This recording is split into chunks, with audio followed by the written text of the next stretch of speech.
都说新能源车是终生质保，但是我们大家真正的了解新能源车的质保情况吗？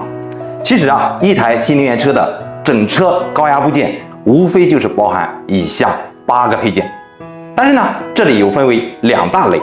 第一类呢，就是我们的大3件部分，也就是我们整个车辆的核心。第一个呢，就是电控；第二个电机；第三个就是动力电池。这3部分呢，也是我们车上最贵重的3个配件。这3个配件呢，往往它的质保时间会相对来说比较长，比如说5年，甚至20万公里，甚至首任车主终生质保。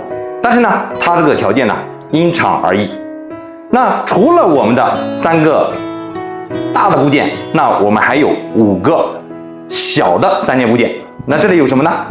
有我们的 PDC 和压缩机、DC 车载充电机，以及我们的高压动力系统的中枢高压配电盒。这也就是说，你们经常会在我们的视频里看到的这一类的配件。当然呢，维修这类的配件其实并不简单，它不仅仅是需要技术、设备，还有要标准的供应链。所以说呢，如果是你也想进入3电维修行业，那记得给我留言。